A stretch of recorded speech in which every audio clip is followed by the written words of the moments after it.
Assalamualaikum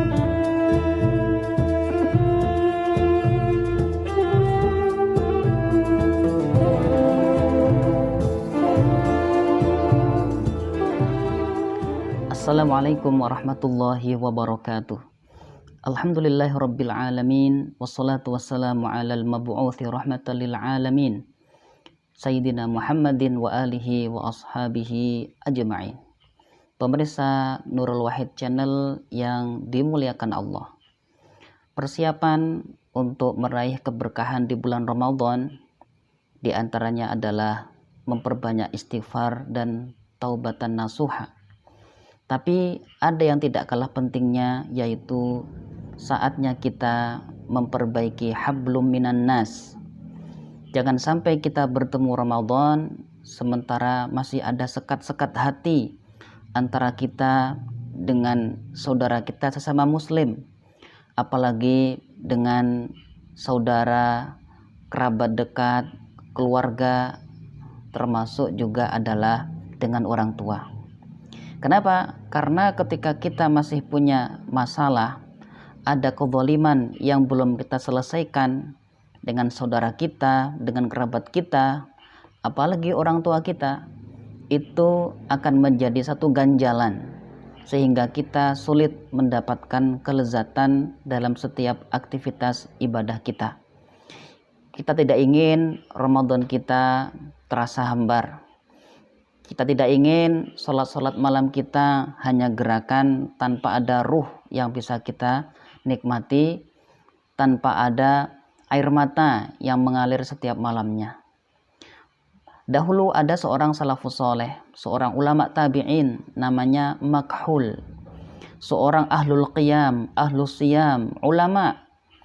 Setiap malam sholat tahajud, matanya berderai dengan air mata.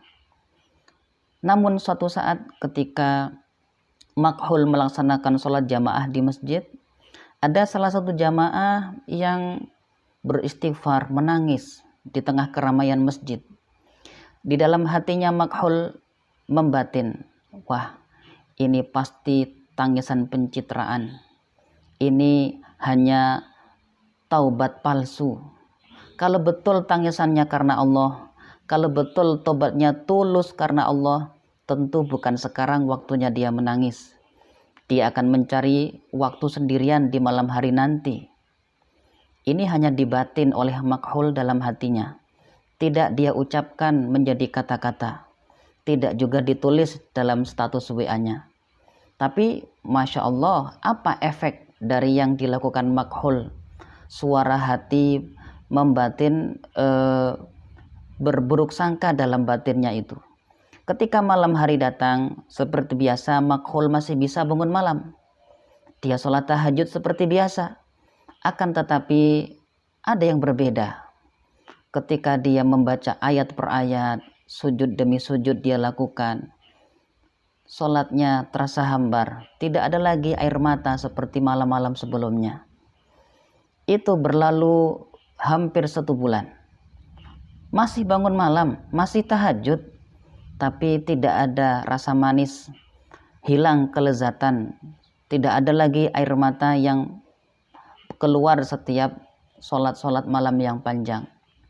Setelah 1 bulan, hampir 1 bulan, Makhul kemudian bermuhasabah, evaluasi. Apa salah saya? Apa dosa saya? Kenapa seakan-akan sebulan terakhir ini Allah mengharamkan air mata ini untuk berderai setiap kali aku melaksanakan sholat tahajud, sholat malam. Hingga kemudian dia teringat pada suatu hari pernah berburuk sangka kepada salah satu jamaah di masjid. Dia kemudian putuskan esoknya mendatangi masjid yang sama. Dia cari orang yang dahulu menangis sambil istighfar di tengah keramaian. Dia datang kepadanya dan menyampaikan permohonan maaf. Maaf, karena saya pernah berburuk sangka kepada Anda, wahai saudaraku. Orang itu dengan sangat tulus dan dengan ringan hati mengatakan, kalaupun Anda pernah berburuk sangka, wahai saudaraku Makhul, sudah aku maafkan dari dulu. Sudah tidak ada lagi dosa di antara kita.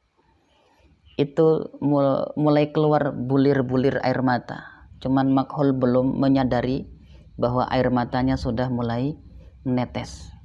Ketika malam hari bangun untuk sholat malam seperti biasa, baru dia merasakan ternyata malam itu malam yang sangat istimewa. Tahajud malam itu adalah tahajud yang sangat berbeda. Setelah 1 bulan tidak ada air mata, baru di rakaat pertama air matanya menganak sungai. Seperti sungai yang dibendung selama sebulan kemudian dibuka itu bendungannya. Makhul merasakan kelezatan yang luar biasa di dalam sholat malam. Ternyata apa sebabnya? Kenapa Allah haramkan 1 bulan terakhir tidak bisa dia menangis dalam tahajudnya? Karena ternyata ada 1 dosa yang kaitannya dengan hakul adami. Dia berburuk sangka dengan saudaranya sesama muslim. Maka jangan sampai kita masuk Ramadan masih menyimpan dendam, iri, dengki, apalagi benci. Jangan ada hati yang meninggalkan luka atau menyimpan dendam kepada saudara kita. Kalau kita pernah berburuk sangka misalnya, hilangkan jauh-jauh, sucikan hati kita, bersihkan jiwa kita, karena 1 ganjalan terkait dengan hak sesama muslim itu akan berakibat dicabutnya kelezatan dalam kita melaksanakan ibadah dan ketaatan. Mari kita siapkan hati, kita buka jiwa untuk bisa saling memaafkan dan meminta maaf. Tidak usah malu, karena sebenarnya orang yang paling mulia adalah yang pertama kali membuka pintu maaf untuk saudaranya. Semoga Allah memberkahi kita bertemu Ramadan dengan semangat yang berlomba-lomba dalam mencapai surga Allah Subhanahu wa taala. Assalamualaikum warahmatullahi wabarakatuh.